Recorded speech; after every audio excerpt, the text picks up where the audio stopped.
Los católicos no adoramos las imágenes. Más de 10 argumentos para defenderte del protestantismo. Imágenes religiosas. Imágenes prohibidas. Los protestantes acusan a los católicos de idólatras por el culto a las imágenes. ¿Cuáles son sus argumentos? Según los protestantes, la Biblia prohíbe el uso de las imágenes religiosas y por tanto los católicos somos idólatras. ¿Es esto cierto? Argumento protestante sobre las imágenes. El mandamiento divino implica la prohibición de toda representación de Dios por mano de hombre en el Antiguo Testamento. Dice el libro del Deuteronomio, capítulo 4, versículos 15 y 16. Puesto que no visteis figura alguna el día en que el Señor os habló en el Horeb en medio del fuego, no vayáis a prevaricar y os hagáis alguna escultura de cualquier representación que sea. Pero veamos las imágenes religiosas en el Antiguo Testamento. Dicho esto, poco después la Sagrada Escritura da el sentido de tal prohibición cuando en el versículo 19 añade: «Ni alzando tus manos al cielo, al sol, a la luna, a las estrellas, a todo el ejército de los cielos, te engañes adorándolos y dándoles culto». De suyo no prohíbe absolutamente cualquier imagen religiosa, como puede parecer en el Éxodo capítulo 20, versículo 4, sino que se refiere expresamente a las que están destinadas al culto como si fueran ídolos. «No os hagáis conmigo dioses de plata, ni os hagáis dioses de oro». Éxodo capítulo 20, versículo 23. Esto se prohibió en la ley de Moisés porque Israel estaba rodeado de pueblos idólatras y fácilmente se podían pervertir su fe si usaban imágenes sin discreción, como lo hacían los paganos. De hecho, esa perversión ocurrió cuando, desobedeciendo la ley de Moisés, se hicieron el becerro de oro en el desierto y llegaron a idolatrarlo, cuando Aarón solo pretendió presentarlo como una imagen del Dios verdadero. Sin embargo, ya en el Antiguo Testamento Dios ordenó o permitió la institución de imágenes que conducirían simbólicamente a la salvación por el Verbo encarnado. La serpiente de bronce, libro de los Números capítulo 21, versículos del 4 al 9, y ver también San Juan capítulo 3, versículo 14 al 15, el arca de la alianza y los querubines, Éxodo 25, versículos 10 al 12, Dios mismo, ante la necesidad psicológica de fijar su atención sensitiva o imaginativa en una imagen, se aparece en forma de figuras como el capítulo 3 del Éxodo, la imagen de la zarza ardiendo, y las muchas teofanías narradas detalladamente por los profetas. Resumen de los argumentos basados en el Antiguo Testamento. Primero, el Antiguo Testamento no prohíbe las imágenes religiosas como algo intrínsecamente malo, sino como algo no conveniente en aquellos tiempos donde reinaba la idolatría entre los paganos que rodeaban al pueblo de Israel. Y prueba de ello es que les mandó en algunas ocasiones hacer imágenes religiosas. Moisés mismo hablaba con Dios, que se le aparecía en forma de nube sobre el arca de la alianza, pues en él no había ningún peligro de idolatrar la nube o el arca. Segundo, tampoco en los cristianos hay el peligro de idolatrar las imágenes religiosas, por más que se lleven en procesión, como se hace muchas veces. Si en algunos casos raros de personas rudas y no profundamente religiosas pudiera darse este peligro, no habría que prohibir por eso las imágenes, sino instruir al pueblo mejor. Como tampoco habría que prohibir los carros para que gente irresponsable no provoque accidentes. Tercero, la ley mosaica que se refería a los ceremoniales del culto fueron sustituidas por la nueva alianza del Evangelio, como incansablemente enseña en sus cartas el apóstol San Pablo. Por ejemplo, en Gálatas capítulo 3 versículos 24 y 25, la ley fue nuestro ayo para llevarnos a Cristo, pero llegada la fe ya no estamos bajo el ayo. Por este lado, la prohibición de imágenes religiosas en la ley mosaica ya no está en vigor para los cristianos, como tampoco el Cordero Pascual, los sacrificios de animales, etc. Textos sobre las imágenes en el Antiguo Testamento. En Daniel capítulo 7, versículo 9, Dios Padre aparece ante el profeta en forma de anciano de muchos días, que se sienta en el trono. Dios también usa imágenes. Ezequiel capítulo 41, versículo 18.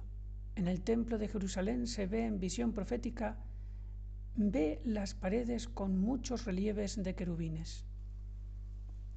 Éxodo 20, versículo 4, dice que no se hagan imágenes, pero en el capítulo 20, versículo 24, habla de la prohibición de hacerse dioses. Pero él hace teofanías para suplir las imágenes. La última, Cristo. En el libro del Deuteronomio, capítulo 4, versículo 16 al 19, dice que no se hagan imágenes para idolatrarlas. Lo mismo en el libro del Deuteronomio, capítulo 5, versículo 8 y 9. Josué adora, es decir, venera a un ángel en figura de hombre y no se le reprende por ello. Capítulo 5, versículos 13 al 16. Según el segundo libro de Paralipómenos, capítulo 4, versículo 3, en el templo de Salomón habían figuras de toros. Textos sobre las imágenes a partir del Nuevo Testamento. También en el Nuevo Testamento, en el Apocalipsis, el anciano de días, el cordero degollado, o incluso en el Evangelio la aparición del Espíritu Santo en forma de paloma, o en los Hechos de los Apóstoles en forma de lenguas de fuego. Fundándose en el misterio del Verbo encarnado, el Séptimo Concilio Ecuménico, Nicea II, en el año 787, justificó contra los iconoclastas el culto de las sagradas imágenes. El Hijo de Dios, al encarnarse, inauguró una nueva economía de las imágenes. Por eso, cuando Felipe le pidió «Muéstranos al Padre y nos basta», Cristo le respondió presentándose como la imagen perfecta de Dios Padre. El que me ha visto a mí ha visto al Padre. No precisamente para decir que Dios tiene también un cuerpo, sino para dar a entender que su imagen corporal era una ayuda válida para la fe en Dios y no un estorbo. Así podríamos decir que las demás imágenes religiosas, aunque en menor grado. El culto cristiano de las imágenes desde los primeros siglos en la Iglesia no es contrario al primer mandamiento que proscribe los ídolos. En efecto, el honor dado a una imagen se remonta al modelo original. Así, San Basilio en el siglo IV.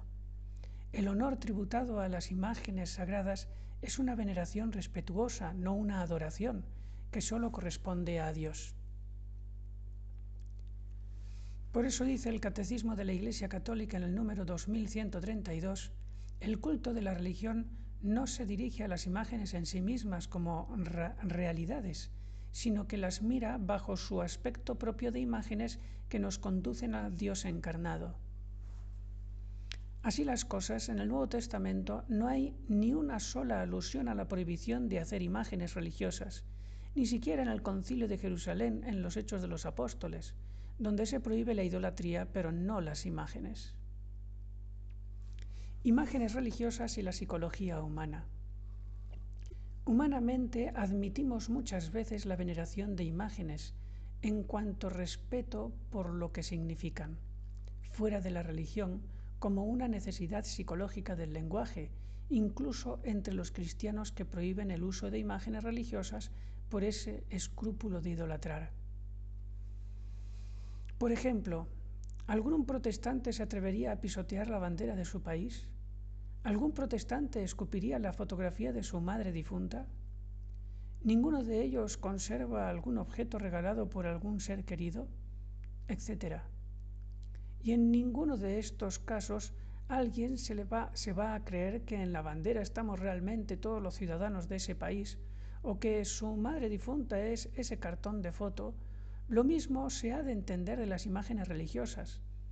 Como dice el santo doctor de la Iglesia Tomás de Aquino, el movimiento que se dirige a la imagen en cuanto tal no se detiene en ella, sino que tiende a la realidad de la que ella es imagen. Dicho esto, también hay que tener en cuenta la manera de hablar del lenguaje oriental que usó el Espíritu Santo inspirando la palabra de Dios a los escritores bíblicos. Muchas veces los protestantes dan sentencias sin aclarar distinciones. Por eso, según nuestra manera de entender occidental, hay multitud de aparentes contradicciones en la Biblia. Por ejemplo, el Padre y yo somos una misma cosa, y en otro lugar, el Padre es mayor que yo. Dad gratis lo que recibisteis gratis, y en otro lugar, hablando de los apóstoles, el obrero merece su salario. Hablando del centurión, no he encontrado en Israel tanta fe, y antes había dicho que Juan Bautista es el mayor de los nacidos de mujer. Tenemos que compaginar las sentencias de la Biblia con la Biblia misma, y en caso de duda sobre su interpretación, someternos al magisterio de la Iglesia que instituyó el mismo Jesucristo hasta el fin del mundo. Id pues, enseñad a todas las gentes, enseñándoles a observar cuanto yo os he mandado. Yo estaré con vosotros siempre, hasta la consumación del mundo. Mateo 28, versículos 19 y 20. Si todos los apóstoles ya murieron hace muchos siglos, ¿a quién le estaba diciendo entonces enseñad, estaré con vosotros hasta la consumación del mundo? A la única iglesia fundada por él en los apóstoles, la única que ha existido históricamente desde el siglo I hasta nuestros días y que tiene la promesa de que el infierno no prevalecerá contra ella hasta el final. Mateo capítulo 16, versículo 18.